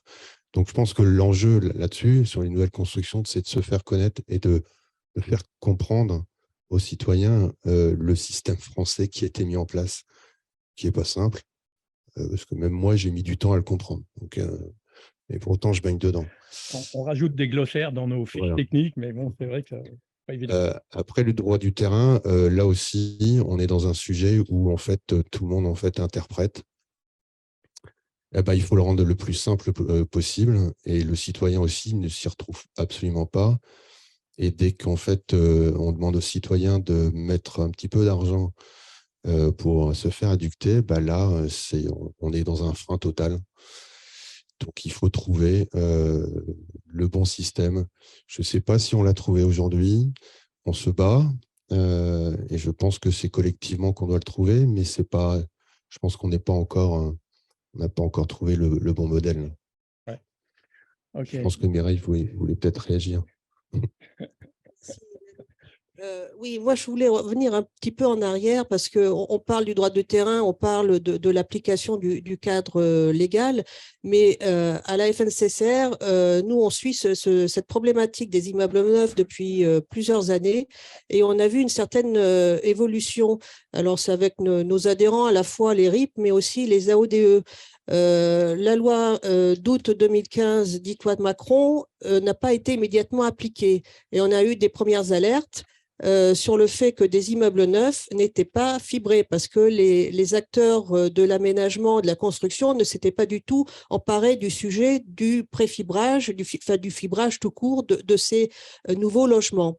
On a vu arriver une deuxième étape où des communes qui se lançaient dans des programmes de lotissement à caractère de loyer modéré le plus souvent se sont retrouvées avec des devis d'Orange pour assurer le fibrage. Et pourquoi c'était un devis d'Orange? Parce que Orange était l'opérateur télécom connu qui était présent dans ces réunions programmatiques, ou parce que la commune en question n'était pas encore mise à très haut débit. Il n'y avait pas encore le réseau RIP n'était pas encore présent.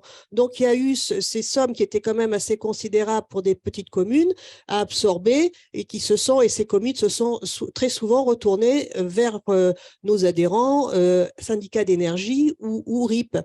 Et donc là, maintenant, on voit arriver une troisième étape avec de l'amélioration. C'est ce que décrit Chloé en partie. C'est que maintenant, de plus en plus, l'OI qui déploie la fibre est identifié. À mon niveau, je dis à grosse maille, ça va mieux, c'est identifié. Ils sont associés à ces projets de construction. Il y a des réalisations rendues possibles par des guides comme Objectif Fibre. Je vois Didier Caz dans la salle. Mais mieux encore, les RIP ont mis en place des dispositifs, c'est ce que décrit Chloé.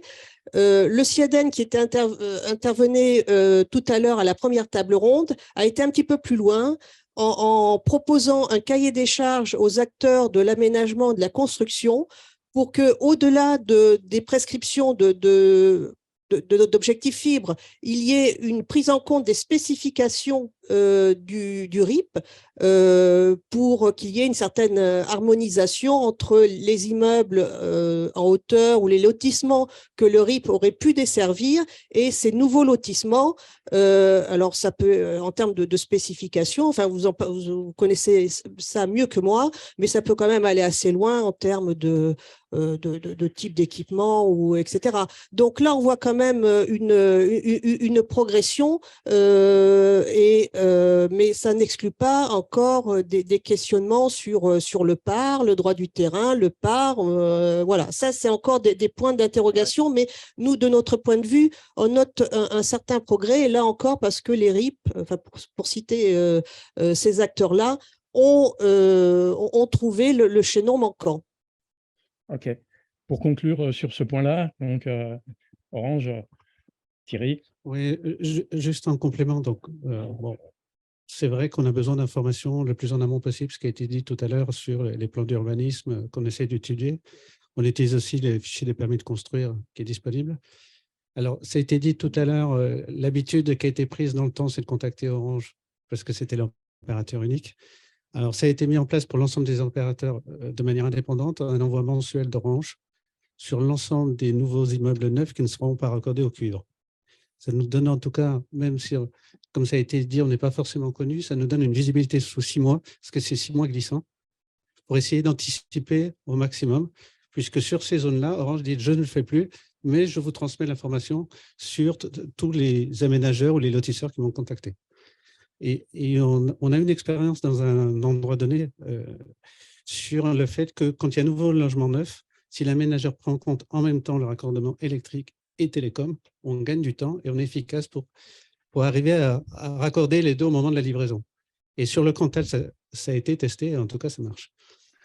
OK, merci à tous pour ces réponses. Donc, on va passer à la dernière question, qui est là plus une question économique, de savoir si… alors, donc on a parlé de vie du réseau, on a parlé ce matin qualité, on a parlé audit. Emmanuel pourrait parler aussi de l'audit qui a été du label qui a été mis en place avec Orange et le Credo. Leïna, je pense qu'il abordera peut-être la question dans sa conclusion. Toutes ces opérations ont un coût. Donc, on a déjà évoqué ce matin la première table ronde. Mais aujourd'hui, donc, alors, est-ce qu'on inclut la maintenance prédictive, préventive, curative dans la vie du réseau? Est-ce qu'on ne l'inclut pas? Pour moi, c'est un tout. Donc, est-ce que ces aspects-là sont aujourd'hui budgétés ou vont l'être? Parce que je pense que dans le passé, ce n'était pas forcément pris en compte à 100%, mais maintenant, on l'a dit tout à l'heure en début, ça devient un réseau essentiel. Et on voit les grands réseaux nationaux, qui soient de la SNCF, que l'on voit de RTE et autres, tous ces réseaux-là, aujourd'hui, sont des réseaux qui sont hyper structurés avec des politiques d'exploitation, des politiques de maintenance très strictes, très normées, hein, donc, et bien sûr avec des moyens qui sont mis derrière. Donc, est-ce que vous avez ces éléments-là ou est-ce que, non, vous ne les avez pas encore, mais c'est quelque chose sur lequel vous réfléchissez et que vous allez mettre l'accent plus qu'il ne l'est aujourd'hui? Alors, on va démarrer avec Philippe. Donc, savoir s'il y a au niveau d'XP Fibre, alors c'est aléatoire. Hein, il n'y a pas de souci. C'est un sujet qui est vaste parce que derrière l'audit, on met beaucoup de choses. Tout à l'heure, on a parlé de l'audit en fin de déploiement, par exemple, de la partie recettes, qui déjà mobilise et doit mobiliser de plus en plus, j'allais dire, de ressources. C'est une problématique parce que, et je prends toute la chaîne, ça fait appel à une force terrain et à une charge qui est très élevée, mais quand on parle d'audit avec les réseaux qui sont les nôtres aujourd'hui, qui passent en commercialisation dès la fin du déploiement technique, on a également une grande difficulté à avoir la vision de manière continue et supervisée de l'ensemble de l'état du réseau. Alors, tout à l'heure, on parlait du CRI et des initiatives d'intelligence artificielle qui se sont invitées dans les armoires PM, au PBO, à la PTO et pourraient d'ailleurs atteindre d'autres types d'infrastructures du réseau. Il y a des idées aujourd'hui qui permettraient d'avoir, parce que le réseau qu'on a supervisé vit à une vitesse accélérée, on a tous parlé d'accélération, je crois, dans les deux tables rondes, donc avec des possibilités d'impact qui sont hyper élevées. Et donc, il y a de gros efforts aujourd'hui qui sont portés sur cette capacité de contrôle à distance, qui doit bien sûr après s'appuyer sur de la vérification de terrain, mais il y a beaucoup d'enjeux et beaucoup d'investissements qui vont dans ces sens-là. OK. Gauthier. La question était, est-ce qu'on a budgété en fait des choses qu'on n'a pas imaginées? Je n'ai pas dit que c'est pas imaginé, sous-estimé, j'aurais tendance à dire. Sous-estimé, je pense que personne ne pouvait prédire ce qu'on subit depuis quelques années sur les malfaçons. Mais je vais laisser le sujet malfaçon. Après, bien sûr qu'il y a des budgets qui ont été faits pour les plans d'affaires. Le plus important, en fait, c'est de prévoir et d'anticiper. Et ça, c'est bien le boulot en fait de l'exploitation. Et mon boulot, c'est de budgéter des choses avec des aléas qui sont à venir. Donc, et je pense que le plus gros aléa, en fait, c'est plutôt les intempéries. Aujourd'hui, c'est les aléas climatiques. Les malfaçons, c'est un phénomène aujourd'hui, mais qui va s'arrêter à un moment donné. Mais c'est la suite qu'il faut imaginer. Vous faites du prédictif sur l'obsolescence des composants? On fait plutôt, là, on est en train d'étudier sur 2-3 zones des projections en fait, climatiques sur les incendies, la neige, forte température, coups de vent. Voilà, puisqu'on a subi, nous, en début d'année, sur le Nord-Pas-de-Calais, une belle tempête. Et donc, on voit bien les dégâts et combien ça coûte. Donc, voilà, donc on essaye de prédire ça. Et je donne juste un exemple. On a posé, nous, des NERO, bien sûr, sur des zones non inondables, hein, normales. Je pense qu'aujourd'hui, on ne peut pas dire qu'une zone n'est plus inondable. Donc, voilà, donc c'est ça qui nous permet de nous projeter et de voir ce qu'on doit faire. Donc, au moins d'identifier le risque et de mettre, en fait, une contre-mesure et au moins de l'identifier. Et si on ne l'identifie pas, ben, on va le subir. Donc, voilà. Donc, on va regarder vraiment si nos NRO qui sont à côté de cours d'eau ben, peuvent subir ça. Mais il n'y a pas que le NRO, en fait. Le plus important aussi, c'est le point de livraison de l'énergie. Voilà. Donc, il faut prendre aussi son environnement en compte. Oui, complètement d'accord. Mais je reviens sur le point d'obsolescence des composants qui rentre complètement dans la vie du réseau. Au niveau du réseau cuivre, on avait un opérateur qui a géré donc, cette obsolescence donc en faisant des référencements de produits et en ayant des contrats avec les équipementiers. Si le produit venait à être arrêté en fabrication, l'équipementier avait le devoir de fournir des composants similaires, équivalents, compatibles. Là, on voit que sur les réseaux, donc on a des composants pour certains issus du territoire national, pour d'autres exotiques, et leur pérennité dans le temps, pour moi, ne sont pas forcément compatibles. Donc, est-ce que vous avez cette réflexion-là? Alors, je pose la question à vous, Gauthier, mais elle s'adresse aussi à Philippe, elle s'adresse aussi à Thierry et à Emmanuel. Je pense que c'est quelque chose de très important.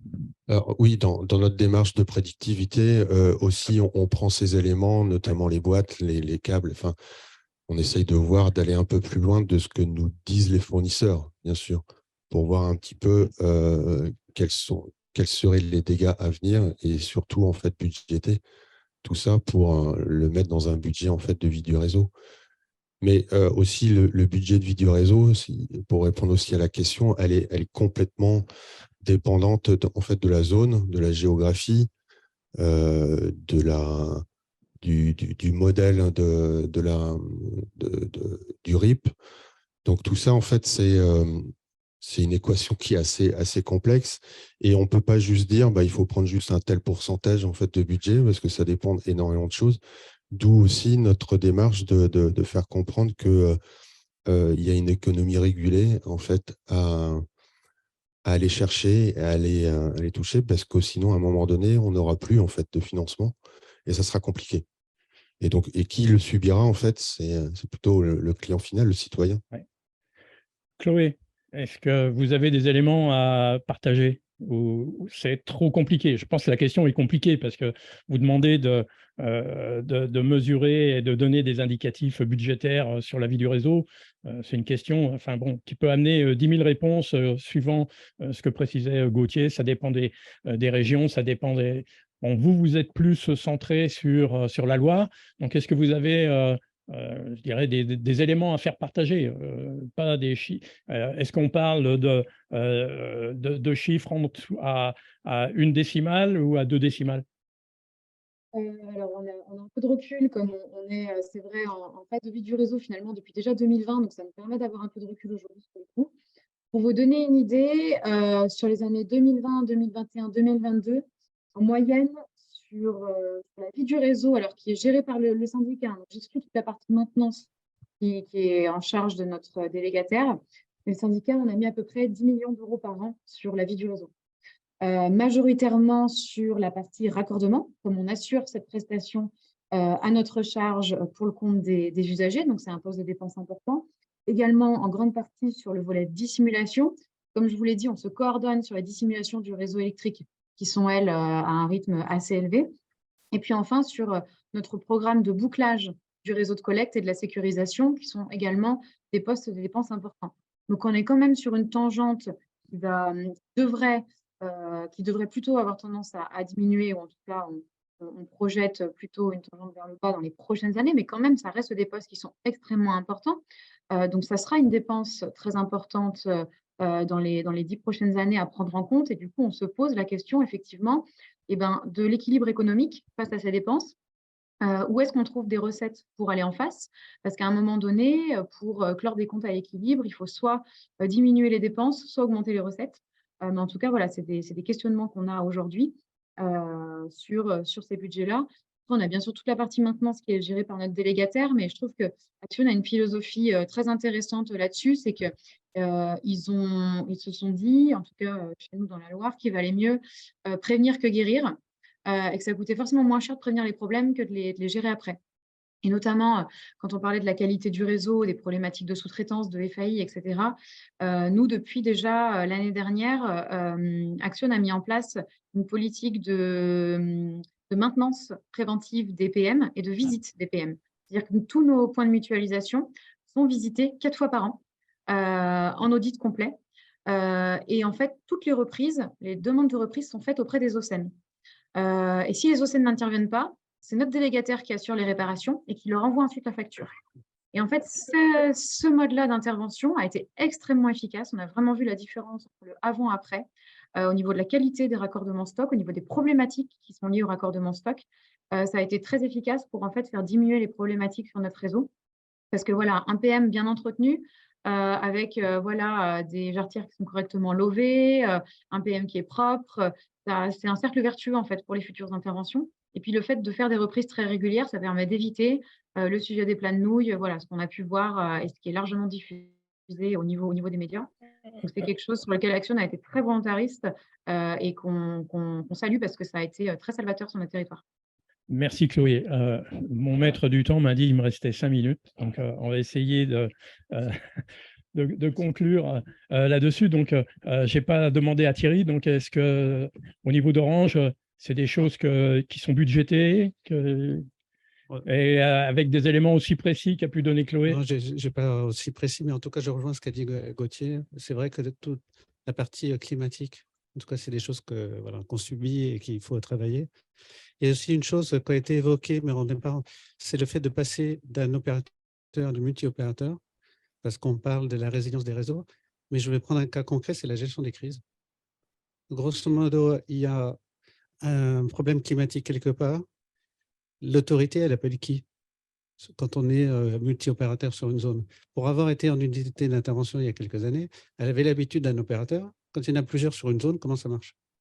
Je pense que c'est aussi une réflexion importante dans ce contexte-là, parce qu'il y a des réflexes qui sont pris, mais comme il y a du multi-opérateur, ce n'est pas géré aussi. Moi, je peux juste répondre sur l'expérience en fait, du Nord-Pas-de-Calais où en janvier, on ne nous a pas appelés. Voilà.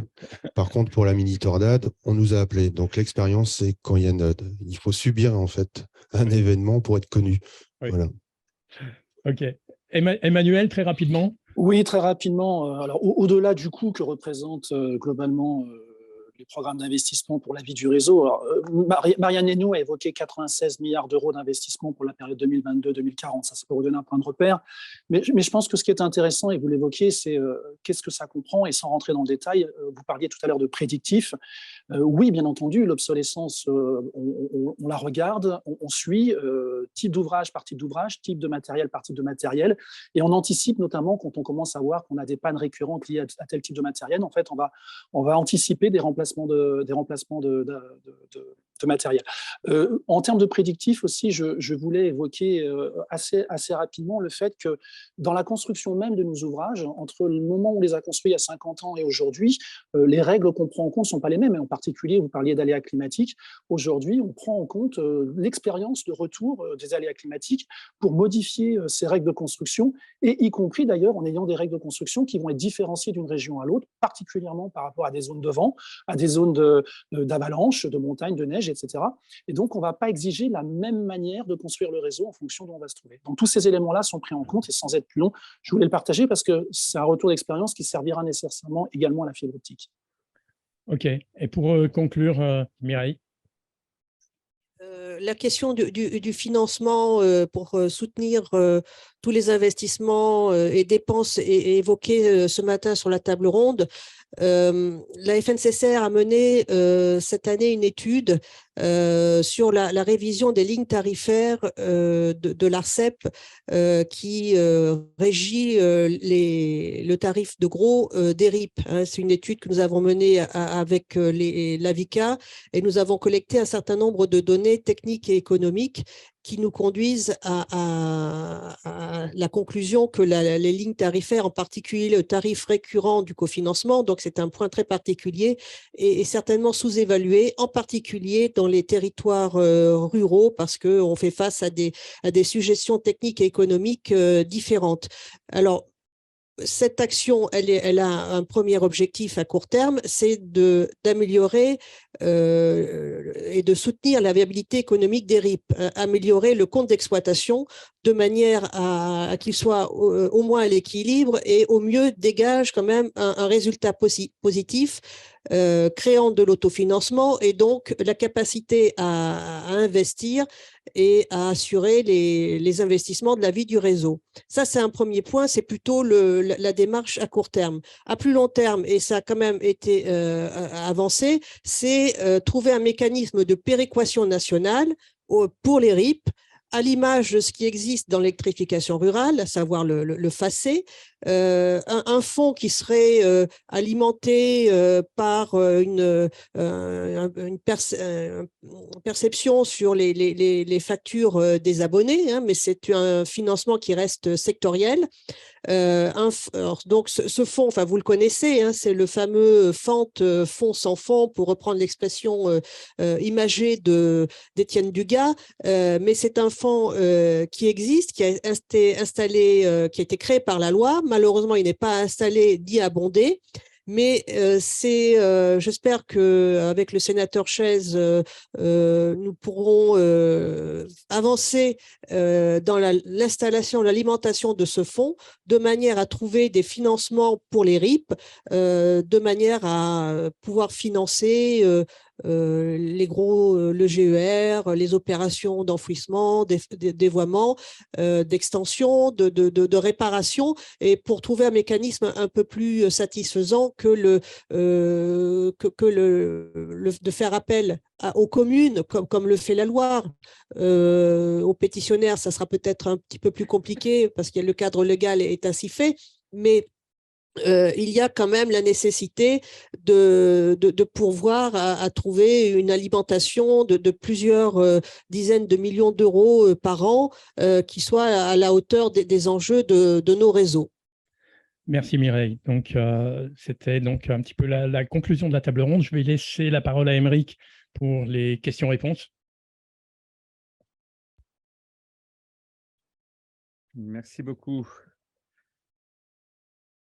Alors, pour quelques questions, je vais un peu provoqué.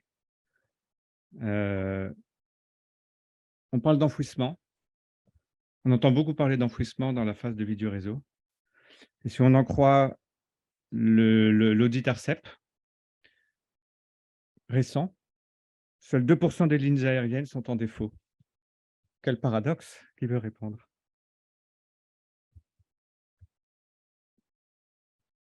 Emmanuel, peut-être? L'ARCEP s'exprimait sans doute sur la fibre. En matière d'électricité, 50% du réseau à peu près est en technique souterraine. Donc, ça veut dire que la question de l'enfouissement, nécessairement, elle se pose. Maintenant, il y a aussi à mettre en regard le coût de cet enfouissement. Un enfouissement de réseau, c'est entre 5 et 7 fois le coût de la création d'un réseau aérien. Et si on voulait enfouir l'ensemble du réseau aérien électrique, pour prendre cette comparaison, ça représenterait un coût pour la collectivité de près de 100 milliards d'euros. Et je rappelle qu'en électricité, les financements qui sont faits sur le réseau sont financés entièrement par le client via une taxe, qui est la taxe d'aménagement qui se trouve sur la facture d'électricité. Donc, il y a des choix qui sont à la fois des choix économiques et des choix politiques.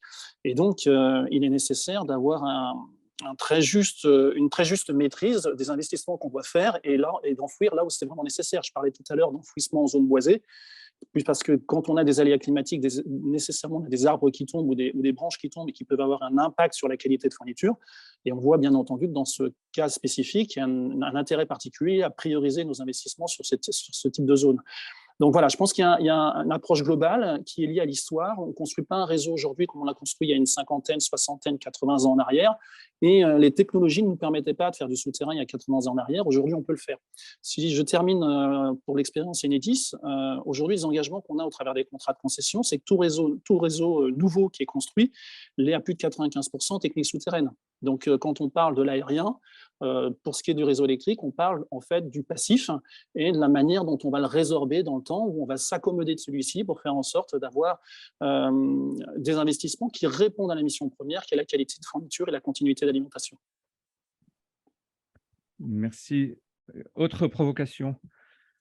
Comment faire une vie du réseau sur un réseau qui n'est pas encore déployé? Alors, la question, en fait, elle n'est pas posée comme ça. Mais sur les ZTD, on a un certain nombre de zones non déployées. Et donc, alors, on n'a pas d'OC, mais on a des opérateurs verticalement intégrés. Et puis, on a des opérateurs d'immeubles. Et donc, comment va-t-on assurer la complétude de la ZTD versus assurer ensuite la vie du réseau sur ces zones blanches? Je ne suis pas compétent en la matière. Je suis RIP. J'aurais à peu près les mêmes problématiques. On va botter en touche. Alors, puisqu'on est dans la provocation, là, je vais donner la parole à Elisabeth, parce qu'à la fin, elle représente ceux qui font. Et donc, quel est l'effet de… Alors, on est là, on parle technique, hein, on est au credo, donc on va parler d'argent. Quel est l'effet de l'inflation sur l'exploitation des RIP? Il est non négligeable. Et au final, on parlait tout à l'heure, c'est un point qui était très intéressant, c'est-à-dire qu'on parlait de la filière, du fait d'intéresser. Alors, c'est vrai qu'il y aura de moins en moins d'acteurs, peut-être que ce qu'on a connu avec le déploiement, et forcément, il y aura une professionnalisation de la filière à laquelle on croit et que l'on souhaite accompagner. Mais il y a forcément le fait aussi de remettre le juste prix pour les gens qui arrivent en bout de chaîne, qui sont les installateurs, et justement de venir créer de la valeur et donc de l'intérêt. Donc l'intérêt de la filière, il va passer par la formation. Effectivement, quand on parlait du fait du manque d'homogénéité des réseaux et effectivement des règles d'ingénierie qui diffèrent, il est extrêmement important demain pour des techniciens qui sont sur des zones connexes, qui sont juste à côté, qui passent d'un réseau à l'autre, de pouvoir s'adapter, donc de pouvoir, on ne va pas consulter des référentiels très rapidement, se poser une question, créer des tutoriels, se réinventer un petit peu dans la façon dont on transmet la connaissance à nos techniciens, je pense. Et ensuite, pouvoir intégrer justement toutes ces évolutions-là. Je pense qu'on va avoir en janvier de nouvelles surprises sur le coût de la main-d'œuvre qui est non négligeable pour nous. On a aussi le gasoil, on a tous ces éléments-là qui interviennent. Donc, obligatoirement, il va falloir que les maîtres d'ouvrage entendent nos difficultés et qui puissent nous accompagner. Alors parfois, ce n'est pas forcément forcément que des augmentations de prix, c'est aussi des améliorations de process. On parlait tout à l'heure de SI, de remontée d'informations, de documentation. C'est demain, je pense qu'il faudra qu'on arrive à créer une base commune de référentiels communs sur laquelle on puisse travailler peut-être de référentiels uniques, voilà, avec en tout cas des interfaces. Voilà pour mon point de vue sur le sujet. Mais en tout cas, effectivement, l'inflation est à prendre en compte pour nous. Merci Elisabeth. Il y a une question plutôt pour Chloé, mais en fait, je n'attends qu'une seule réponse, c'est oui. Je vais quand même poser la question. Le choix du ciel sur du contrôle en complément de ce qui est fait sur l'OI, de s'impliquer opérationnellement sur un certain nombre d'actes techniques, pourrait-il servir de référence pour les autres RIP? Donc, oui. Oui, bien sûr. Oui, bien sûr. Après, ça nécessite, comme on le disait, un engagement et une volonté des collectivités parce que ça nécessite d'avoir un gros service, donc un budget de fonctionnement lié à ce service qui est important. Donc après, c'est un choix opérationnel, mais je pense que l'expérience et le retour du syndicat d'énergie de la Loire aujourd'hui a montré que c'était un choix gagnant, in fine, pour ce déploiement de fibre optique. Et ça rejoint la première table ronde avec ce qui était partagé justement sur l'implication effectivement des régions, des DSP, des SMO et des délégants. Autre point sur, question un peu plus ouverte là, l'innovation pour améliorer la performance /technique/RSE. C'est un peu on parle d'argent encore, mais on parle de technique. C'est quelle est la capacité, quelle est la volonté d'investir en R&D pour améliorer ces dispositifs de la part des différentes parties, et notamment les OI cette fois-ci. Et c'était ma dernière question.